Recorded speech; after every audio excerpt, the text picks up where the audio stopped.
Sejam mais que bem-vindos. Eu sou da GL Vipert, sou especialista em ataque às dívidas e o nosso tema de hoje é: como é que acontece esse milagre de sair do caos financeiro e fazer o salário sobrar? E por que eu decidi falar sobre isso? As pessoas, normalmente, quando elas chegam aqui nas minhas redes sociais, elas sempre falam pra mim assim: Dagi, é milagre isso aí que você tá falando.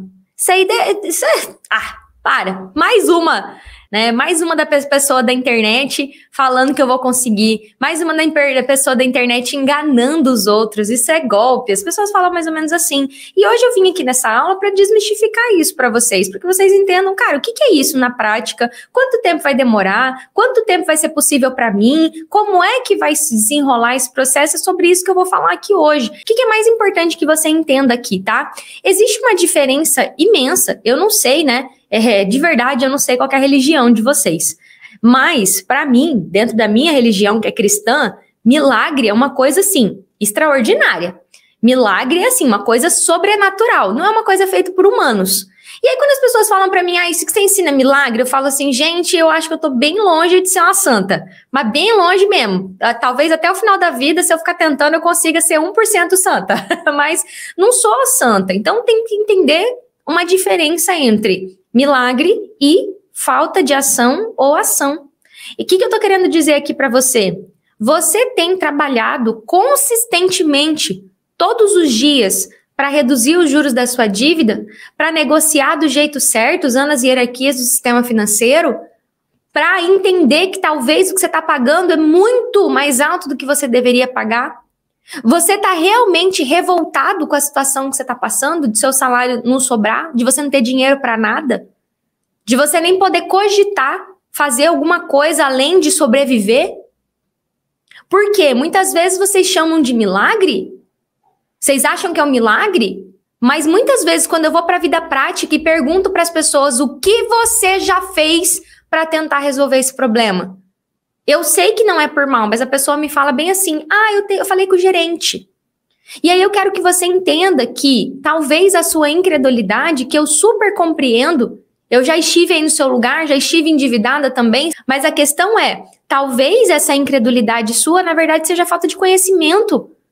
Normalmente nós temos medo ou não acreditamos naquilo que a gente não conhece. Então vamos lá, vamos desmistificar isso aqui. Então vamos entender, tá? Vamos entender na prática o que você precisa entender. Primeiro ponto de todos aqui. O que você vai ter que olhar para uma situação de endividamento e entender que surgiu um problema? Apareceu um problema na tua vida. Diante daquele problema, você vai entender que vai existir um caminho entre eu estar com o problema e eu resolver o problema.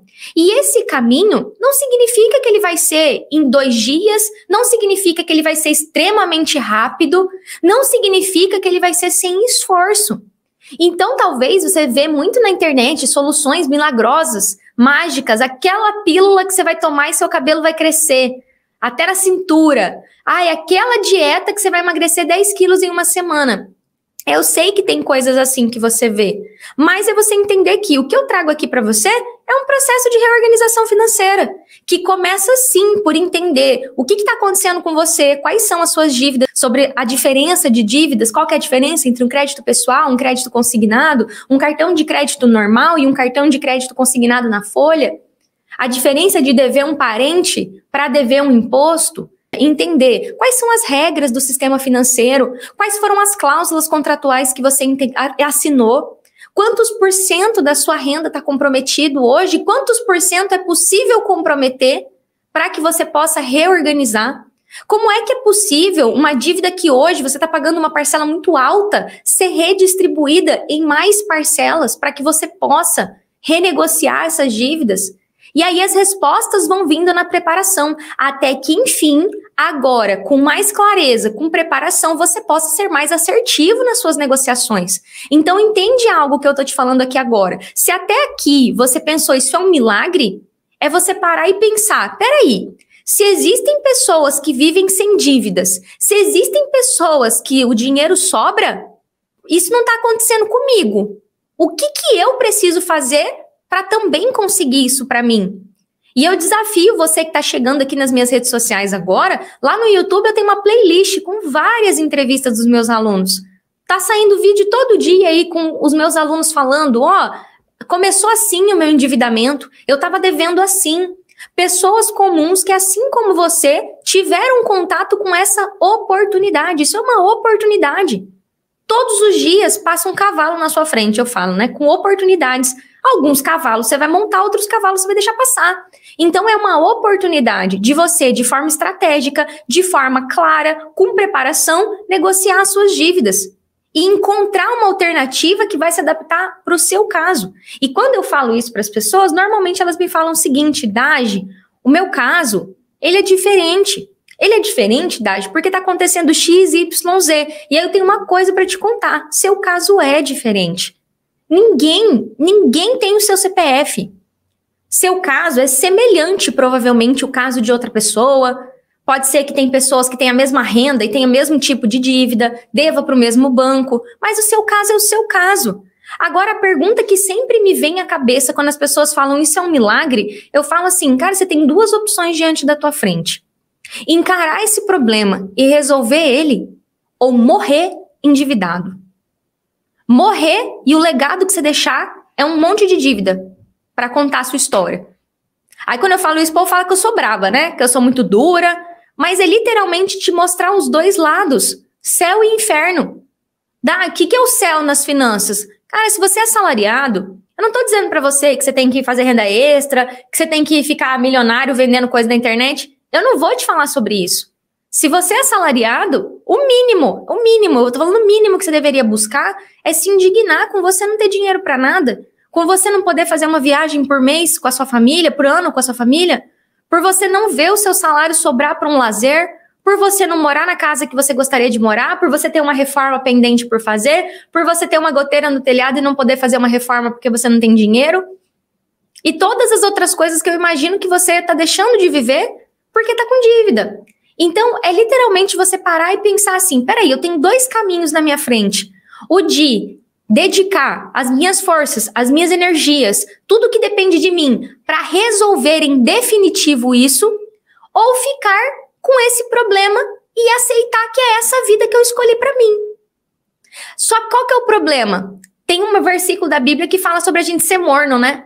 O problema é você não ser nem frio e nem quente, é você ser morno. Você diz que quer sair da dívida. Você diz que quer se organizar financeiramente. Você diz, não pode ver um educador financeiro que fala assim, eu preciso disso para minha vida. Mas aí quando você é convocado para agir, você fica morno. Vou ver se, talvez, quem sabe. E aí o que precisa estar claro para você? Você precisa literalmente se comprometer com alguma coisa. Tem alguém escrevendo aqui, eu quero colocar em prática. Toda aula minha tem uma atividade prática no final. Toda, hoje vai ter também. Só que por que até agora... Vou responder você que me colocou aqui. Eu quero colocar em prática. Por que você acha que eu tô dando essa durona aqui em vocês hoje? Porque muito provavelmente você já viu trocentos vídeos de coisinha na internet. Que você precisa fazer isso, que você não pode pagar tarifa, que você precisa saber. Eu tenho mais de 2.000 vídeos espalhados por aí. Por que até agora você não colocou nada em prática? Eu te digo porque tem alguma coisa te travando. E não adianta eu só ficar aqui falando, olha, você precisa pegar o contrato, você precisa fazer uma lista de dívida, você precisa aplicar uma técnica de negociação, você precisa fazer um reset financeiro, você precisa calcular o comprometimento de renda, você precisa mandar proposta para o banco através das 5 hierarquias. Poderia ficar aqui falando um monte de coisa. Conhecimento tem na internet, informação. Sabe o que não tem? Transformação, muitas vezes. Porque para acontecer uma transformação, você vai ter que pegar um conhecimento e transformar em ação. Vai ter que ir para a prática. E por que eu tô falando isso daqui? Enquanto você achar que se livrar da dívida, que sair do caos financeiro e fazer o salário sobrar é um milagre, você não vai fazer porra nenhuma porque você acha que é um milagre. Calma, Dagi vai voltar aqui, que Dagi é braba, né? Dagi vai voltar, Dagi pacífica aqui. Por que eu falo isso de uma forma tão firme com vocês? Quando eu tinha 24 anos, turma, devia mais de 100 mil reais e tava perdendo minha vida ali para aquele problema de dívida, eu não tive ninguém para ter essa conversa comigo. E eu tinha 24 anos. Eu falo que era até meio que aceitável a minha imaturidade financeira. Mas quantos anos vocês têm? Eu sei que quem me acompanha aqui tem mais de 25 anos, mais de 26.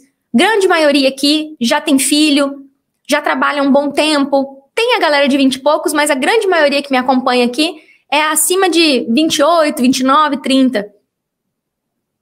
E aí é você entender e se perguntar o que será que está por trás da minha falta de ação com relação às minhas finanças? Aí você vai falar, Daj, é falta de conhecimento financeiro. Show! Aí você vai falar, Daj, eu já tentei e não consegui. Ok, mas agora eu quero que você seja brutalmente honesto com você. Seja honesto com você. Não é sobre mim, turma. A minha vida vai continuar andando, é sobre você. É você parar para pensar, nos últimos anos da minha vida, eu reservei 90 dias da minha vida para focar em resolver o meu problema financeiro? Em vários alunos meus aqui, estou vendo aí nos comentários, os bichinhos estão há um mês e 10 dias, os alunos da última turma há 1 mês e 10 dias, todo dia, caindo, levantando, putz, essa semana foi ruim, mas peraí, vou retomar.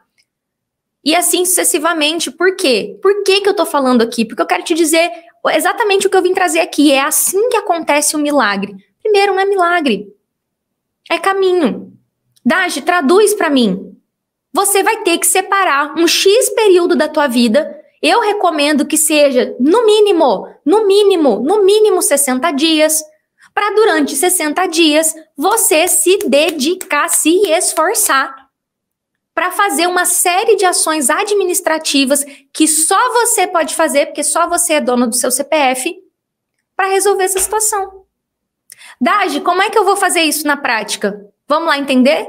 Você tem 2 caminhos. Você tem 3. O primeiro é não fazer nada. Já sai dessa live e não perde seu tempo. Mas tem muita gente que está vivendo esse caminho, tanto que o Brasil, historicamente, tem milhões de endividados. E o número dá uma diminuída, depois sobe tudo de novo. Porque, basicamente, a galera, quando o calo aperta, vai atrás de alguma coisa. Aí dá uma melhoradinha, faz um empréstimozinho, vai lá e volta. Beleza, Daj, eu decidi que eu vou fazer. Quais são os outros 2 caminhos? Você vai ter o caminho de fazer sozinho e fazer com ajuda. Simples assim. Eu não vou nem ficar aqui usando 1 milhão de termos complicados. Simples assim. Qual que é a diferença, Daj, de ir sozinho ou de ir acompanhado? Tempo. Sozinho você bate cabeça. Tendo passo a passo, tendo ajuda, você vai acompanhado. Agora, o que acontece na prática aqui, que eu vejo sempre, né? Isso não tem nada a ver com o meu curso. Tem nada a ver com o trabalho que eu faço de forma paga. Tem nada a ver. Tem a ver com você. É você parar para pensar quantas vezes você já começou a tentar organizar sua vida financeira e parou. E aí você acha que é um milagre, porque você já tentou e não conseguiu. E aí a pergunta é, por que não conseguiu? E para eu conseguir te falar o que tem pela frente, é preciso que você comece a olhar com humildade e ao mesmo tempo com o que eu chamo de aceitação para tudo que você já fez até aqui. Do tipo assim, ó, o que eu fiz até aqui funcionou? Há quanto tempo, presta atenção nessa pergunta, há quanto tempo eu venho tentando parar de sobreviver e começar a viver? Há quanto tempo eu venho tentando pagar o mínimo do cartão, pagar um pouco do cartão para ver se alivia a fatura e no mês seguinte tá do mesmo jeito? Há quanto tempo eu renovo o consignado para pagar o cartão, para cobrir o limite, para fazer alguma coisa e a minha dívida nunca diminui? Há quanto tempo? E essas perguntas, elas vão ser cruciais para que você comece a entender como é que você está aqui agora e se é essa vida desse jeito que você quer. E aí, provavelmente, a resposta não, Daj, eu quero uma vida diferente. Como é que é uma vida diferente? Uma vida diferente, que eu falo que além do horizonte existe um lugar onde as dívidas são negociadas e o seu salário sobra e você começa a ter paz. Agora, para você sair de onde você está para onde você quer chegar, vai precisar dedicar tempo, energia para ir até lá, para caminhar até lá. E aí, você é uma pessoa que tem um CPF que tem uma renda e que tem dívidas e gastos. Clareza vai fazer com que você entenda que o endividamento que você tem hoje, ele foi ocasionado sim por conta do sistema financeiro que não avalia direito o crédito e emprestou mais dinheiro do que você dava conta de pagar. Essa é uma das razões do endividamento. O banco fornece o crédito, você sem educação financeira vai lá e pega e depois não dá conta de pagar. Então existem 2 pessoas que são responsáveis por essa dívida. O banco que avaliou mal o crédito na hora de emprestar, o sistema financeiro como um todo, não só banco, financeiras também, e você, do outro lado, que por não ter instrução financeira, estar diante de uma necessidade, não percebeu que estava contratando muito mais dívida do que se dava conta de pagar e principalmente por um valor muito alto. Por um valor de taxa de juro muito alta. E aí, quando eu identifico isso, eu percebo que lá na etapa de preparação, então, ó, clareza é esse entendimento da verdade.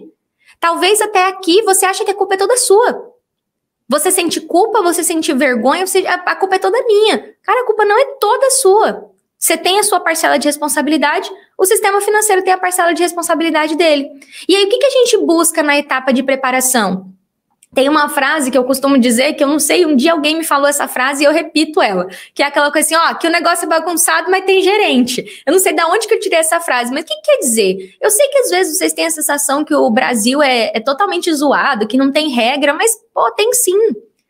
Tem direito do consumidor, tem direito civil, tem entendimentos jurídicos, e que você não precisa entrar na justiça para fazer valer na sua vida. É isso que eu chamo de preparação. Então, lembra que eu falei que eu ia contar qual é esse milagre para sair da dívida, para sair do caos financeiro e fazer o salário sobrar? A gente vai ter que jogar fora conceitos antigos, começar a colocar para dentro conceitos novos e através de técnicas. Grava esse nome, são técnicas. Existe uma técnica envolvida. Igualzinha a técnica que uma confeiteira usa para fazer um bolo, existe uma técnica para desembolar uma dívida. E aí, você começa, através da preparação, entender quais são essas regras. E aí, eu quero citar algumas aqui para vocês. Ó, um exemplo claro disso é que no nosso país existe, sim, uma regra que regulamenta o empréstimo consignado. Então, você não vai ver um servidor público devendo 70% de consignado. O militar, sim, porque o militar pode comprometer até 70% da renda em consignação. Mas o servidor público, a grande maioria do servidor público e do CLT, falou de consignado, existe uma regra. E a única pessoa que pode alterar essa regra é o nosso presidente, ou seja, é através da legislação. Então, nunca um banco vai emprestar mais consignado do que uma pessoa pode absorver. Por que que é isso? Porque existe uma lei. Só que quando a gente fala de crédito pessoal, que são os empréstimos pessoais, não existe essa lei. Quando nós falamos do cartão de crédito, não existe essa lei. E aí eu tenho uma Juliana, minha aluna, que eu não vou esquecer, marcou, que ganha R$4.000 por mês e tem um cartão de crédito de 45 mil de limite. Quem aí tem um cartão de crédito mais alto do que ganha por mês?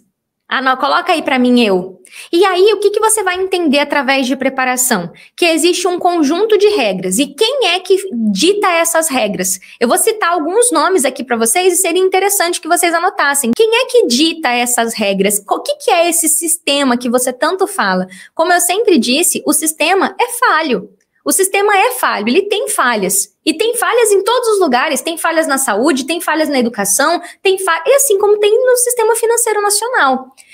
Se a gente for pensar de cima para baixo, no nosso país a gente tem a lei maior. Vamos colocar aqui a Constituição. E da Constituição vão derivando outras coisas. E aqui é uma aula, não é uma aula de direito, mas eu quero que você entenda que existe um conjunto de leis. E aí nós temos o Código Civil, nós temos o Código de Defesa do Consumidor. Só que o Código de Defesa do Consumidor é muito amplo. E quando nós estamos falando de endividamento, há pouco tempo foi aprovada uma lei que também ficou super subjetiva com relação ao endividamento, mas quando a gente olha na prática, não existe uma lei específica para negociar dívida.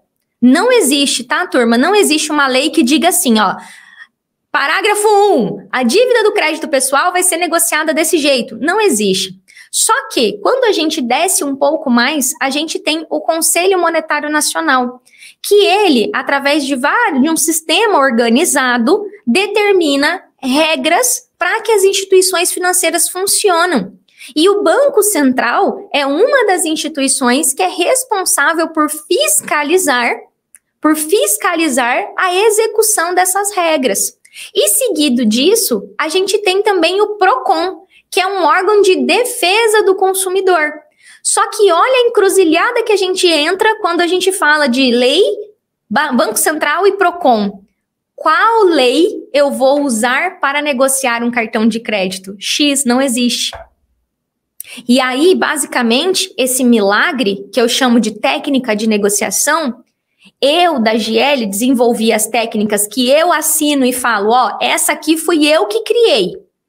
Não, nem tudo que eu falo aqui fui eu que criei. As técnicas de negociação fui eu que criei. O jeito que eu escrevo, como que eu uso, como que eu monto a receita do bolo. Eu sempre brinco para as pessoas, eu não inventei a lâmpada. Eu inventei uma forma de usar a lâmpada. Então, quando a gente entra na etapa de preparação, para entender que misturando as regras, então quando eu misturo um direito do consumidor, uma regra do Conselho Monetário Nacional, uma resolução do Banco Central, eu consigo misturar esses ingredientes e usar para negociar um tipo de dívida. Quando eu vou olhar, por exemplo, uma dívida de cartão de crédito, eu não tenho uma gama de resoluções para usar. Não tenho. Então, a dívida do cartão de crédito é uma dívida que eu vou usar o Código de Defesa do Consumidor para buscar uma conciliação. Mas não existe uma lei. Eu não tenho como escrever lá, solicito de acordo com a lei 3.900 e tal, que o banco parcele o cartão. E aí, qual que é o buraco que surge? Eu sei que eu tô falando um pouco mais técnico com vocês, tá? Mas eu tô buscando digerir esse conhecimento para vocês. Quando eu tenho um buraco de legislação, quando eu tenho um buraco ali do que usar, eu vou ter que buscar o mais perto possível chegar em uma negociação amigável. E às vezes, para chegar numa negociação amigável, na ausência de uma lei, vai ter que exigir um tempo de processo, tal qual um pão demora para fermentar.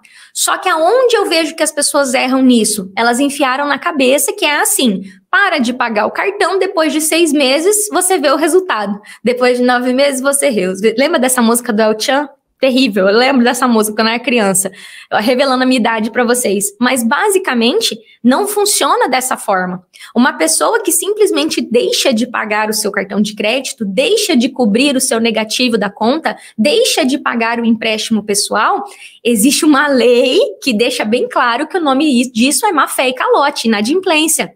E uma pessoa que faz isso e simplesmente fica esperando, vira uma proposta do céu, ela tá cometendo um erro, e um erro grave, que pode colocar ela numa situação bem ruim de um processo judicial. Então, peraí, Daji, se eu não posso deixar de pagar, e se não tem uma lei para me proteger, como é que eu vou resolver? Meio do caminho.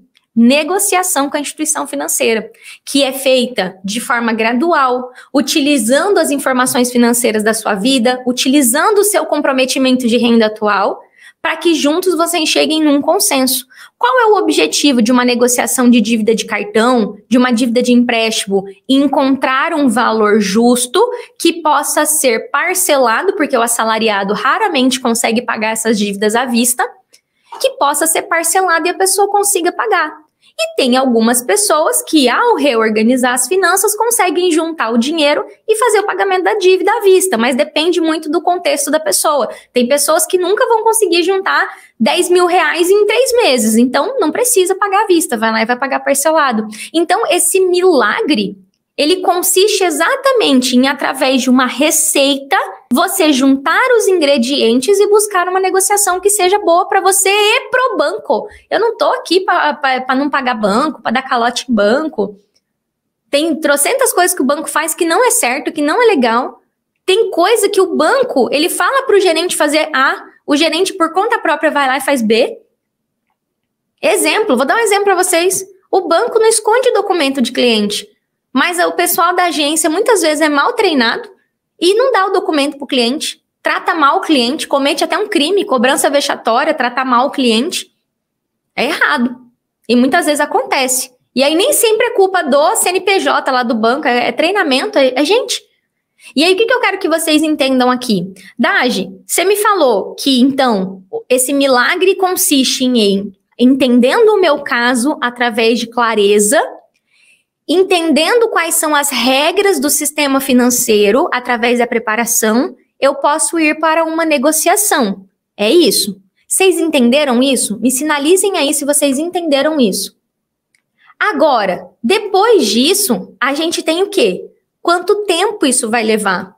Porque existem instituições financeiras que são mais simples de negociar. E existem instituições financeiras que são mais desafiadoras de negociar. Eu não uso a palavra difícil.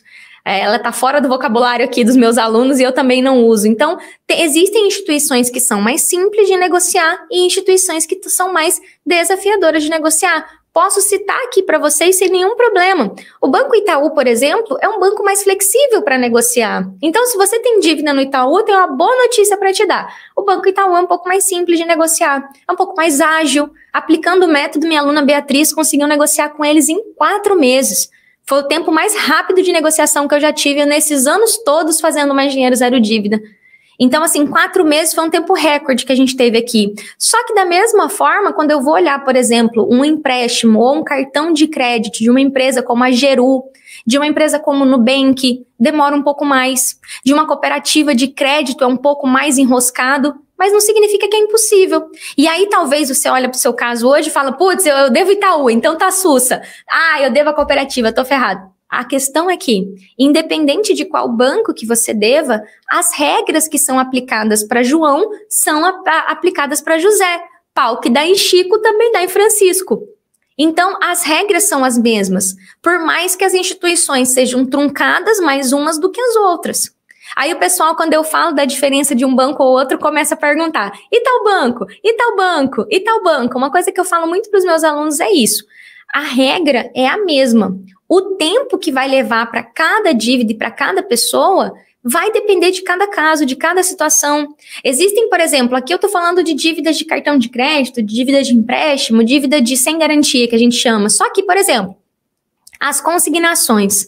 As consignações, para uma pessoa, pode ser que, por ela ter uma empresa pequena que ela trabalha, por ela estar associada a um órgão público que é menor, uma prefeitura, e ter poucos bancos conveniados, o caminho para ela renegociar aquele consignado levar um pouco mais tempo. Agora, por exemplo, a pessoa que é linkada a um estado, a um ente federal, por exemplo, ao governo federal, quando você tem mais bancos disponíveis, às vezes o seu caminho para reduzir a dívida de consignado é um pouco mais rápido. Agora, independente de qualquer coisa, vai funcionar para o seu caso. Por quê? O consignado, a lei do consignado é a mesma. As regras do consignado é a mesma. Agora, eu quero perguntar para vocês. Quando vocês escutam que é possível sair do caos financeiro e fazer o salário sobrar, qual que é a dúvida que vocês têm a respeito disso? Do quanto isso é possível para o caso de vocês? Eu quero ouvir vocês. Vamos lá, quero ouvir as dúvidas de vocês. Aqui, alguém falou, eu tô tentando negociar com o banco, Nubank, mas não tem acordo. Vamos entender isso agora. Pensando em técnica de negociação. Qual técnica você usou? Você escreveu algum tipo de texto, você formulou alguma coisa e levou isso até a instância máxima? Passou por todas as hierarquias? Aí você vai falar assim, Dagiele, para de falar inglês, eu acabei de chegar aqui, né? Então, o que acontece? Muitas vezes você está tentando negociar, mas não está conseguindo porque você ainda não tem um jeito mais eficiente de negociar. Então, o que você precisa entender? Não é que é um milagre negociar. Você vai precisar entender o seu caso, formular uma estrutura de negociação e usar esses argumentos, como a Aline escreveu ali, para recorrer a 5 hierarquias. Quais são essas 5 hierarquias? Agência, saque, ouvidoria, Bacen e Procon. Dagi, quais são esses argumentos? Aline, seria impossível em uma live eu falar todos para vocês, mas basicamente os itens que são levados em consideração para se fazer uma proposta de negociação é o seu total de endividamento, quantidade de instituições e quantidade de dívidas que vocês têm. Essa informação você pega no registrato. Depois disso, a gente vai calcular o comprometimento de renda atual. E depois, de acordo com o tipo da dívida, a gente vai escrever para o banco qual é a situação atual que você está e qual é a tua proposta de negociação com base no valor justo. Então, para que essa proposta seja enviada, você vai precisar de todos esses ingredientes. total do seu endividamento, em quantas instituições, em quantas operações, qual que é o seu comprometimento de renda, o valor justo e uma proposta formulada por você, que você quer pagar em X tantas vezes, de tanto em tantas vezes. E aí, ao entorno disso, toda a sua vida financeira, do mês a mês, vai ter que corresponder àquilo que você está escrevendo. Então, se você está dizendo para o banco que você está super endividado e que você está com 70% de renda comprometida, não tem como você querer negociar com o Itaú e o cartão do Nubank que você está usando como se não houvesse amanhã lá para fazer os seus gastos. Basicamente, você tem que ser coerente com aquilo que você está escrevendo. Por isso que eu falo que é uma preparação. Você vai se preparar para começar essas negociações. E existe bastante trabalho por trás dessa preparação. Desde levantamento de documentos, desde um bom reset financeiro. Mas hoje eu me propus muito para explicar para vocês que não é um milagre, que é negociação de dívida. E por que é tão desafiador acreditar que é possível? Porque muito provavelmente até aqui as tentativas que você fez para tentar fazer dar certo foram frustradas. E aí agora você está com essa demanda na tua frente de falar, eu preciso achar um jeito de fazer diferente. Porque até aqui não deu certo. Aí eu apareci na sua vida e graças a Deus que você está aqui.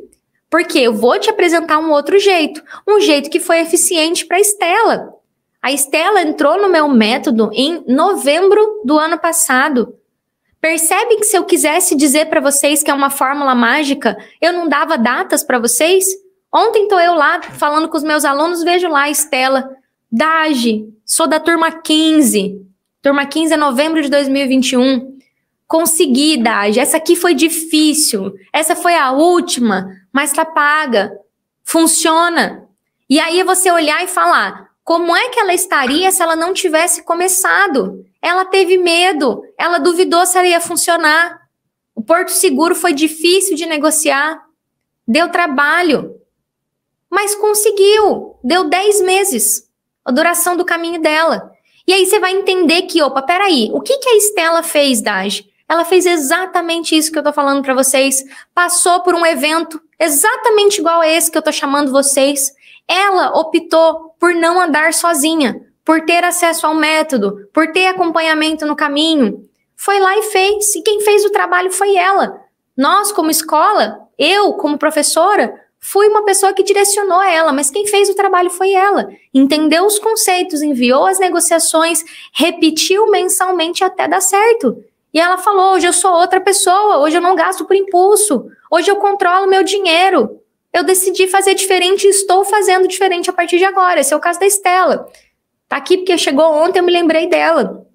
E aí algo interessante para vocês é que eu não estou criticando outros profissionais, mas ao longo da minha prática eu percebi que se tem uma coisa que não funciona, é dizer para as pessoas cortar gasto, para elas reajustarem os gastos. Ontem eu estava dando aula para os meus alunos, eu falei assim, olha meus alunos, eu acho que eu sou a única que não tem um curso de educação financeira que nem ensina a cortar gasto. Não tem uma aula no meu curso para cortar gasto. Não tem uma aula no meu curso que eu ensino a cortar gasto. Não tem uma aula no meu curso que eu ensino a cortar gasto.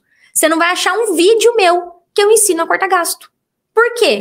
Pois você já sabe que tem que fazer. Como é que corta a fatura do cartão de crédito com juro de R$300 que você não deu conta de pagar?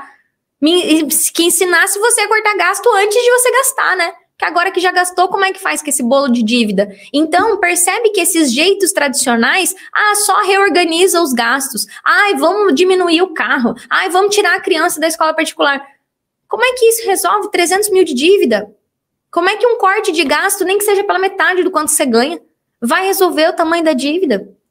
E aí, quando você começa a entender isso, você percebe que muitas vezes as tentativas que você fez até aqui foram cheias de boa intenção, e eu sei disso, que você fez melhor que você podia, mas não foram efetivas porque de fato não funciona quando o assunto é dívida. Então, essa nova forma que a Estela usou foi exatamente de falar, eu vou negociar as minhas dívidas enquanto isso eu me reorganizo. Por quê? Eu peguei esse assunto do gasto porque quando você começa a atacar suas dívidas, começa a ver quanto que vale uma negociação de dívida, você já fica mais esperto com o seu dinheiro. A mudança de comportamento, ela é um efeito colateral.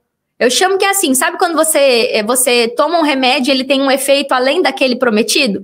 Então, por exemplo, tem muita gente que toma remédio para uma coisa e acaba emagrecendo. Ou toma remédio para alguma coisa e até acaba ganhando peso, por exemplo. Administrar melhor as suas finanças e administrar melhor seus gastos é um efeito colateral que acontece quando você começa a resolver suas dívidas. Porque você começa a ver o quanto é bom ver o seu dinheiro sobrando na sua conta. Você começa a ver o quanto é bom aquela dívida que estava 10, 15 mil a fatura, você conseguir pagar em prestações, porque 15 mil não era o que você devia 7, e você conseguiu parcelar em 10 vezes de 700, e 10 vezes de 700 você consegue pagar. Tô dando um exemplo aqui, tá? Talvez você ganhe R$1.000 e não consegue pagar 10 vezes de 700, mas você consegue pagar 10 vezes de 80. A Rita, minha aluna, ganha um salário mínimo. É técnica de uma loja de celular, trabalha como atendente numa loja de celular. É inclusive uma pessoa PNE que tem uma deficiência física, uma necessidade especial, ganha R$1.300. Todo mês ela manda, negociei ali um cartão, tantas vezes R$50. Teve um parcelamento dela que ficou 120 vezes, de R$90, se eu não me engano. O valor justo, 0% de juro. O que é melhor? Você parcelar um negócio de um tanto que você consegue pagar ou ficar lá com o seu nome no Serasa e seu telefone tocando, ameaça de execução na sua porta, vão te executar, vai bloquear seu CPF. E basicamente não tem milagre, turma. Milagre a gente deixa para Santo Agostinho, deixa para os santos. Milagre não vai acontecer que não. É técnica, é trabalho duro. Agora, vou ouvir um pouquinho mais aqui vocês falando, tá? Lá, ó, Banco do Brasil já falou.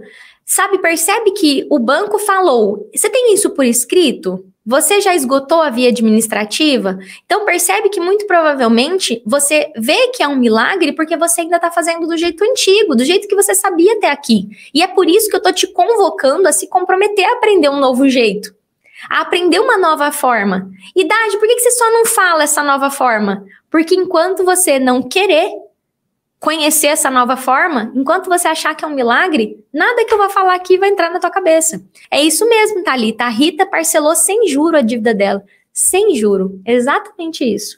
Vou olhar aqui, ó. Aqui, o que eu faço se a dívida é num cartão de terceiro e agiota? João, é mais complicado nesse caso. Sabe quando eu falo que você acha que seu caso é mais complicado? É mesmo. Por quê? A dívida com agiota e a dívida com cartão de crédito de outras pessoas, você vai precisar priorizar em detrimento de todas as outras. Então, todas as outras não vão ser priorizadas. A prioridade vai ser pagar e negociar esse cartão de terceiro e esse agiota. E aí você vai precisar arrumar formas de proteger o seu pagamento, de comunicar para essas outras dívidas que você precisa priorizar outras dívidas e não correr o risco de ser executado por aquelas lá que você não vai conseguir pagar, para você priorizar pagar o cartão de terceiro e agiota. Percebe que não é milagre? É técnica. Então, se você está devendo cartão de outras pessoas e agiota, a situação está grave, está gravíssima. Vai precisar começar a resolver, vai precisar passar por proteção de salário, vai precisar passar por comunicação oficial para o banco que você não vai conseguir pagar aquelas dívidas que está devendo no seu nome, porque senão você vai ou apanhar de agiota ou você vai ter problema com as pessoas que você pegou o nome emprestado. Porque pegar o nome emprestado de alguém e pegar dinheiro com agiota é a prova viva que você já está no mundo do crime e da dívida. Porque você já sujou seu nome, seu nome não cabe mais nem R$1 de empréstimo, você vai lá e pegar o nome de outras pessoas. Então, o nível de endividamento de quem deve pra gente, para pessoas, parentes, amigos e agiota é nível grave mais 3. Por quê? Já chegou um ponto que a pessoa não tem mais crédito no nome dela, ela vai começar a pegar dívida no nome dos outros. E as pessoas emprestam por dó, por várias outras coisas. Então, como é que resolve? Com muito trabalho. Com muito trabalho, muito esforço. E vai levar mais tempo para você. Se você deve agiota e parente, dobra o tempo. Se para quem não deve agiota e parente é 1 ano, para quem deve são 2. E eu falo isso exatamente para ficar aqui, ó, preto no branco. Não é milagre. Não é milagre. Chega. Vocês já devem estar cansados. Se vocês não estão, eu estou. Cansado de pessoa me dizendo que é rápido, fácil, simples, indolor. Não existe isso. Não é rápido, fácil e indolor. Só pode ser mais simples. Só pode ser mais rápido. Eu demorei um tempo para ter tanta clareza do que eu tô falando aqui para você. Eu sempre me perguntava assim, ó, eu da GL com as minhas reflexões, poxa, é pesado esse caminho, o que eu posso entregar que seja bom para as pessoas? E aí eu cheguei à conclusão que eu queria entregar um caminho que fosse mais rápido, que eu queria mastigar. Igual quando a gente faz uma criança, macetar a bananinha para a criança mastigar, porque ela ainda não tem o dente. Eu falei assim, eu não tenho como mastigar pelas pessoas. São as finanças delas, elas vão ter que aprender. Não tem como alguém andar por você. Não adianta, você pode contratar consultor financeiro, você pode contratar um advogado. Ninguém vai andar por você. É o seu dinheiro e as suas decisões financeiras. Você vai precisar aprender. O que eu procurei fazer e procuro fazer aqui? Amassar a banana para vocês.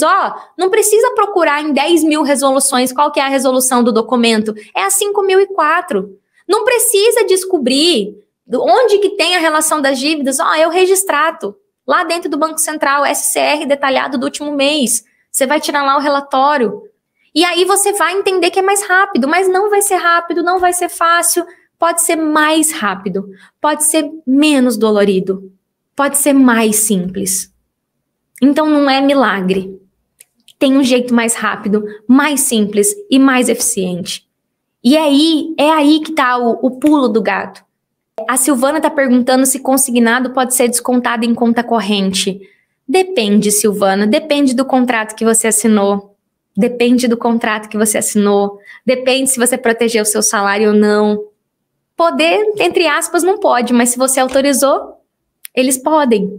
Então, é literalmente entender, depende. Por isso que eu falo tanto da importância de você entender o seu caso. Eu vou caminhar aqui agora para dar algumas recomendações, alguns passos práticos para vocês, porque basicamente, deixa eu ver. E aí, turma, vocês, assim, eu tenho muito conteúdo já no YouTube, né? Muitas lives que eu falo sobre temas específicos. E o que você vai começar a fazer a partir de agora? Uma construção. Eu falo muito sobre coisas que vocês fazem sem saber que vocês estão errando. Então, qual que é um dos erros que as pessoas cometem na hora de negociar? E negociar sem saber o jeito certo de negociar e sem saber nada da sua dívida. A importância de ter o registrato, que é esse documento que tira lá no site do Banco Central. Só que, além do registrato, existem outros 2 documentos que você precisa ter. Então, presta atenção aqui, Além do registrato, existem 2 documentos que você precisa ter. As dívidas não são todas iguais e que elas são diferentes por tipo de dívida. Como é que eu sei o tipo da dívida? O registrato é uma das formas que você tem que olhar. E aí nós temos a segunda forma, que é através dos documentos da dívida. Então, existe uma resolução do Banco Central que ela alterou recentemente, era uma, agora mudou para outra. E é isso que acontece, as regras mudam muito, troca muito. E aí a resolução agora é a 5.004, que é a resolução que o banco tem que entregar o contrato dos seus empréstimos, o contrato do seu cartão de crédito, o contrato da sua conta corrente, o contrato do cheque especial, o contrato do consignado, o contrato de todas as dívidas bancárias que você tem, junto com o documento de evolução da dívida. O contrato e o documento de evolução da dívida, vão ter várias informações lá. O que você tem que buscar? Presta atenção aqui. O que você vai começar a buscar com relação às suas dívidas? Qual foi o valor que eu peguei emprestado? Então, do cartão de crédito, qual que é meu saldo total de compras dentro desse cartão?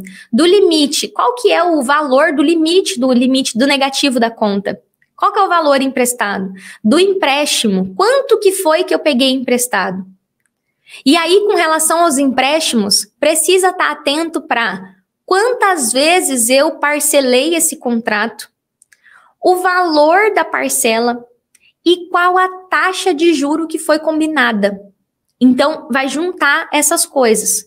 Então, vai juntar o valor do contrato, o valor da parcela e qual foi a taxa de juro ao mês que foi acordada. Você vai pedir o contrato pro emissor da dívida. Se você deve para o Bradesco, é para o Bradesco. Se você deve para a Caixa, é para a Caixa. Se você deve para o Credicar, é para Credicar. Se você deve para Itaú Card, é para Itaú Card. Se você deve para Magalu, é para Magalu. Você vai procurar quem você deve. Por isso que o registrato é tão importante, porque ele vai listar ali quem você deve. Então, você vai literalmente ir atrás dos documentos da sua dívida. para que você possa minimamente ter argumentos para começar a negociar. Então, a gente vai colocando um tijolinho por vez. Dagi, por que é importante eu ter o documento de evolução da dívida? Vou trazer em números para vocês que é mais fácil. Uma pessoa pega um empréstimo de 10 mil para pagar em 20 vezes de 1.000. Faz a conta aí. 10 mil para pagar em 20 vezes de 1.000. Então, ela pegou 10 para pagar 20, certo? Ela foi lá e já pagou 7 parcelas. Então, ela já pagou 7 vezes de 1.000. Ela já pagou 7 mil. Aí ela chega lá pro banco e fala, hein, tá difícil aqui minha situação, né? Vocês podem me ajudar? Claro, a gente te ajuda. Ó, eu vi aqui que você pegou 10 para pagar 20. Você já pagou 7, então você tá devendo 13. Vamos fazer o seguinte, esses 13 que você tá fazendo, vamos pagar em 48 de 1.000. Vamos pagar em 48 de 500. E aí a dívida triplica. E a pessoa nem faz conta. Nossa, que legal! O banco estendeu para mim, diminuiu a parcela. Agora a parcelinha cabe no meu bolso. E aí não faz conta que aquela negociação triplicou a dívida. Que aquela negociação fez com que a dívida ficasse muito maior. Muito maior. E normalmente é isso que acontece. As pessoas vão lá e alongam a dívida. Agora a moda é 120 vezes. 120 vezes sem juros. E assim sucessivamente. É essa clareza que vocês precisam começar a buscar. Por isso que o contrato, documento de evolução da dívida, é tão importante para você falar, opa, eu peguei 10 mil, eu já paguei 7. Peraí, eu não tô devendo tudo isso. Deve ter um jeito mais vamos negociar. Não tem como eu assumir pagar, eu peguei 10, já paguei 7, como é que eu vou pagar mais 20 e poucos? Mais 24 mil. E quantos de vocês já passaram por isso? A Alessa tá colocando aqui, eles não negociam para quem tá em dia. Realmente, essa é a historinha que seu gerente tá sendo muito bem pago para te contar. Eu fui gerente de banco, você acha que eu não falava isso para as pessoas? Isso é uma mentira. Isso é uma mentira. Que banco não negocia com quem tá em dia. Isso é uma mentira. É só você negociar do jeito certo. É uma mentira que contaram para você. E enquanto você não for dona e proprietária da sua vida, das suas informações financeiras, eles vão continuar mentindo e enganando você. Porque o gerente trabalha lá, ele precisa colocar comida na mesa dele. Você acha mesmo que ele vai te contar quais são os segredos dos bancos? Você acha mesmo que ele vai poder revelar para você que tem um jeito de você negociar? E eu vou te contar, quando você começar a aprender as coisas comigo, aprender a fazer Bacen, Procon, seu gerente nem vai querer ser seu amigo mais. Você vai virar uma dorzinha de cabeça na vida dele. Que ele vai ter que responder você, que ele vai ter que fazer as resoluções para você, e assim sucessivamente. Então é entender, sabe? É literalmente entender. E aí, depois que a gente conversou aqui, vocês ainda acham que é um milagre? Quem aí ainda acha que é um milagre? Fala para mim qual é a dúvida que tem. Seria uma boa ideia para se livrar do cartão parcelar em grandes quantidades? Depende, o que você acha? Você acha uma boa ideia? Deixa você se responder. Às vezes a resposta está dentro de você. Seria uma boa ideia? O que você acha? Responde você para mim. Seria uma boa ideia para você parcelar a sua dívida em infinitas parcelas? Gilmar, o Gilmar está perguntando como eliminar o consignado. Raramente, Gilmar, o foco inicial vai ser eliminar o consignado. Por quê? Porque o consignado é uma dívida longa e que normalmente tem um volume muito grande. Então, vou te dizer aqui, ó, eu tenho um aluno meu que deve 300 mil. Eu tenho um aluno meu que deve 1 milhão. Eu tenho um aluno meu que deve 30 mil e ganha 2 mil. Então, o objetivo não é eliminar. O objetivo no consignado é reduzir ao máximo, ao mínimo possível. E deixar ele de uma forma que a pessoa possa pagar. Então, o consignado é uma das dívidas que raramente eu falo para as pessoas quitarem. Porque não compensa e raramente elas vão conseguir. Então, percebe que às vezes o foco tá errado, né? Então, eliminar o consignado é uma meta meio inatingível, assim, no momento presente. Você não vai conseguir eliminar o consignado provavelmente em 1 ano. O objetivo é fazer uma renegociação para ajustar o juro para a menor taxa possível através de técnica de negociação como a portabilidade, que é uma das técnicas de negociação, mas hoje a taxa de juros está alta, então tem sido um pouco mais desafiador diminuir o juro do consignado. Só que na prática, quando a gente monta um mapa de dívida, quem tem consignado, a dívida do consignado não é a dívida mais grave, mas você só descobre isso quando você pega o contrato e a DED e vai checar a taxa de juros dos seus contratos, vai checar quanto é que é a taxa de juros do CDC salário. Às vezes você tem um CDC salário que a parcela é 3 vezes menor que a do cartão consignado, do crédito consignado. Por exemplo, você tem um consignado de R$1.000 e você tem um CDC, um empréstimo pessoal, que a parcela é 200. Aí você está sofrendo por causa do consignado, quando você vai ver, aquela parcela de R$200 é um empréstimo que você pegou 10 mil para pagar 36 mil. É o que eu vejo todos os dias aqui. A pessoa pegou 10 mil para pagar 36 mil em R$200 por mês. E aí ela pega e fala assim, meu Deus, eu vou ficar anos pagando R$200 por mês e vou pagar tantos mil de juro. E aí, ao invés de focar no consignado, que tem um juro menor, vai focar no crédito pessoal para reduzir o juro dele. Então, depende muito de você analisar o seu caso. Agora, quando você deve só o consignado, as técnicas de portabilidade, de reorganização do consignado, tendem a funcionar. Por isso que é tão importante você pegar o contrato, pegar o documento de evolução da dívida para você ter uma ideia. Por quê? O consignado público, a taxa de juro mais ou menos, média, tá na taxa de 1,40. Tem gente que tem 1,20, 1,30. Passou disso, tá alta. Agora, depende do convênio, depende de várias informações. Não dá para dizer assim, se tá acima de 1,40 tá alto. E tem um consignado privado que tem uma taxa de 2,5 mais ou menos. Então você só vai saber se a sua taxa tá alta ou não no momento que você for lá e pegar o contrato e falar, a minha taxa é tanto. Quais são os bancos que eu tenho convênio para portabilidade? Ah, dá para fazer portabilidade para cá, para cá, para cá, para cá. E aí você vai fazer uma proposta de portabilidade que tem que ser bem feita. Você tem que se estruturar para poder pedir uma portabilidade. Ou fazer uma proposta de reorganização, redistribuição das parcelas, e aí ver o que vai fazer sentido para o seu caso. Vão ter pessoas que o que vai fazer sentido para o caso delas é não mexer no consignado, porque a taxa já está muito baixa, e aí vai mexer nas outras dívidas. Vão ter pessoas que vai compensar e esticar um pouco o prazo, sem pegar troco, em nome de Jesus, só readequando ali a dívida. Vão ter pessoas que vai compensar fazer a reorganização diminuindo o prazo para pagar mais rápido. Então, depende da característica que você vai encontrar lá no seu contrato e na sua DED, tá bom? Sim, o limite tem como cancelar, pode pedir, só que o banco também pode negar, né? Então, basicamente, o que pega muito é isso, né? Que as pessoas, o banco pode negar certos pedidos. Por exemplo, o banco pode negar não encerrar o seu limite. O seu papel é pedir através de todas as hierarquias do sistema financeiro. Consignado para pagar o cartão de crédito é uma alternativa? Rita, se pensa assim, ó, a melhor pergunta para você é você mesmo responder a sua pergunta. Se você pegar um consignado e quitar o cartão de crédito, como é que vai ser o seu próximo mês com aquela parcela ali? Você vai voltar a usar o cartão? Você já fez isso alguma vez? Na minha experiência, Rita, eu sempre achei isso incrível. Eu achava que eu era a pessoa mais inteligente do mundo. Não tinha dinheiro para pagar o cartão, o que eu fazia? Ia lá e fazia um consignado, eu era funcionária do banco. Onde já se viu funcionária do banco não pagar o cartão? Faz um consignado. No mês seguinte, o que eu tinha? Um cartão livre para usar de novo e uma parcela do consignado. E foi assim, através dessa técnica super inteligente de pegar empréstimo para pagar o cartão, que eu acumulei R$126 mil de dívida. Então agora você tira as suas conclusões. Para mim, não funcionou fazer isso, pegar empréstimo para pagar cartão. Se funcionar para você, eu vou estar aqui na torcida, mas pela minha experiência é isso que vai acontecer. Você vai entrar na bola de neve da dívida. Daqui a um dia você se endivida no cartão de novo, putz, vou renovar o consignado agora para conseguir pagar o cartão e diluir ele em parcelinhas. É isso que você pensar. E eu não tô falando de falando de sacanagem não, tá? Rita, tô falando de coração mesmo, tá bom?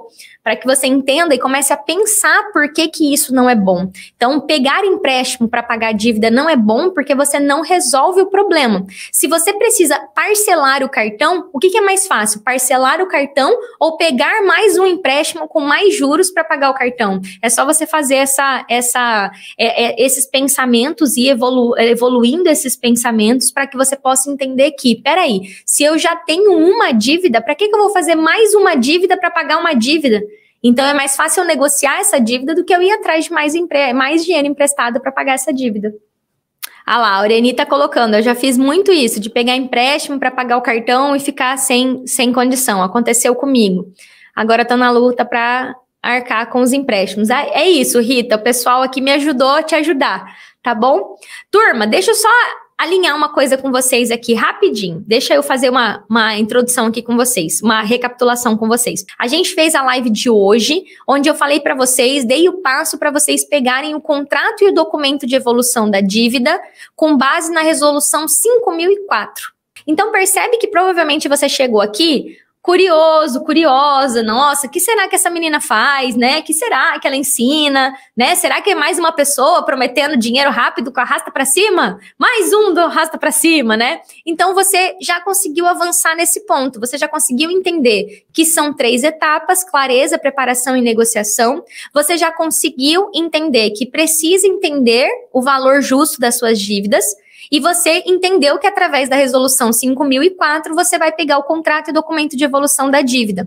A colega colocou aqui, eu fiquei curiosa com essa negociação sem juro. É exatamente isso, ela seguiu exatamente esse caminho que eu tô falando para você.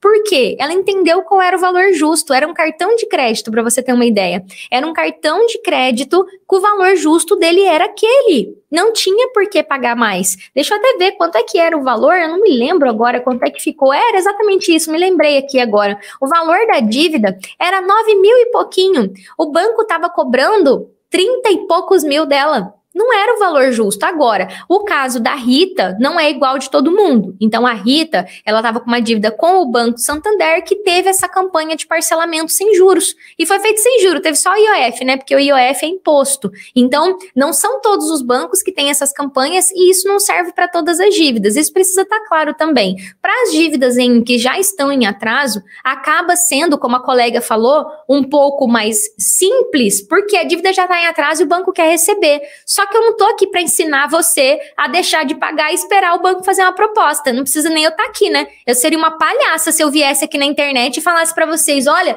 eu tenho um método revolucionário para resolver a vida de vocês. Para de pagar suas contas e espera o banco mandar uma proposta.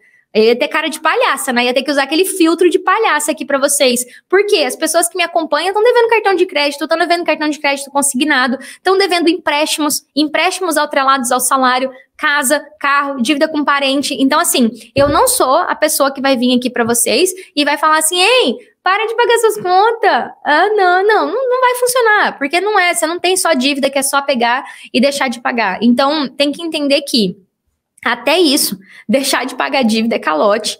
E tem que entender que não é tão simples assim. Precisa fazer proposta para o banco. Você não quer, eu tenho certeza que você não quer ficar com seu nome no Serasa há anos. E se você quer, para de me seguir. Porque se tem uma coisa que eu não tô aqui para te ensinar, é você deixar seu nome no Serasa e esperar o Serasa limpar nome, te ligar. Isso não funciona. Se funcionasse, não tinha tanta gente com dívida e que não sai do lugar. E pior, as pessoas que têm esse comportamento de deixar de pagar e depois pagar, volta a se endividar de novo. É uma estatística do Serasa. Eu tô aqui para te ensinar a sair do caos financeiro e fazer o salário sobrar. Eu não tô aqui para te ensinar a deixar o nome no Serasa e você regularizar no Serasa limpar nome. Isso daí, qualquer vídeo do YouTube você vai encontrar. É literalmente você entender que além do horizonte existe um lugar, sabe? Para você negociar suas dívidas, para você ter paz, pra você ter seu nome limpo, se quiser comprar uma casa caso você não tenha ainda, se quiser trocar de carro depois poder financiar e assim sucessivamente, tá? Olha lá, ó. A Rosiane, quando eu fiz essa pergunta para ela e falei para ela assim, e aí, o que você acha, né? Você acha que funciona? Será que foi para ela que eu coloquei? Ela mesma pensou, ó, eu não acho que seria interessante, porque o juro é absurdo, a minha dívida vai aumentar. Então percebe, Rosiane, que quando a gente para pensar mesmo, a gente deixa o banco fazer umas propostas esdrúxulas pra gente e ainda a gente pensar assim, será que isso é bom para mim? Tá bom? É literalmente vocês entenderem isso, que negociação vai precisar ganhar corpo, vai precisar formatar uma negociação para aquilo. Então, Rose, se você está devendo cartão de crédito, o ideal é parcelar esse cartão de crédito, só que não vai ser fácil, você vai precisar ter, número 1, clareza do valor justo dessa dívida, por isso que eu pedi para você pegar o contrato, os extratos dessa fatura, documento de evolução da dívida, que as duas coisas são semelhantes, né, as faturas, ou a evolução dessas faturas, e pegar a evolução dos seus empréstimos junto com o contrato, para que aí você possa falar, banco, olha só, meu valor de dívida é esse, eu estou devendo isso para tantas instituições financeiras, o meu salário é tanto, eu preciso de tanto para viver, não dá para eu pagar esse valor total. E não adianta eu fazer mais um empréstimo para pagar você. Vamos negociar? É claro que não é simples assim como eu estou falando, precisa ter um bate e volta com o banco, negociação não é uma via de uma vez só, mandei a negociação, o banco aceitou. Normalmente tem ciclos de negociação, mas depois dos ciclos de negociação, o banco, vocês vão chegar num denominador comum. Eu nunca vi uma negociação não acontecer. Independente de qual hierarquia ela acontecesse, se ela acontecesse ali pelo 4004, se ela acontecesse diretamente através do intermédio do PROCON, mas ela vai fechar. Só vai precisar ter essa consistência de fazer propostas, de se permanecer firme na negociação e principalmente na reorganização financeira, porque de nada adianta o banco te mandar uma proposta de negociação e você não dá conta de pagar. Você vai precisar fazer as 3 etapas para você estar preparado para pagar a negociação quando ela chegar também. Então, literalmente, é um giro. É um giro mesmo, é um ciclo, é cíclico, literalmente falando. Vai começar por essa decisão, tendo clareza, preparação, vai fazer o ciclo de negociação para quando a negociação já estiver ali na iminência de fechar, seja com 15 dias que você começou a negociar, ou seja, depois de 4 meses você conseguir ter reduzido um consignado, você conseguir reorganizar um financiamento, independente do tempo que leve, você está preparado para assumir essas renegociações que você vai fazer, porque são renegociações. São negociações, se você nunca negociou, e se você já tem um empréstimo, uma renegociação. Se você já tem uma renegociação, a renegociação da renegociação, como alguém me escreveu aqui, é possível fazer uma renegociação de uma renegociação, porque normalmente a renegociação foi ruim. Então, por exemplo, você fez um unificado com o Santander lá. Você estava devendo um monte de coisa, fez um unificado, a taxa de 3,4. É caro, é alto. E aí, é possível você organizar esse unificado numa renegociação de dívida, por exemplo, dando um exemplo aqui do Santander, tá bom? Turma, por hoje é isso, vocês vão pegar o contrato e documento de evolução da dívida através da resolução 5004, não estou dizendo que vai ser fácil, tá bom? Mas estou dizendo que é possível, tá bom? Beijo pra vocês, pra quem tá me acompanhando aqui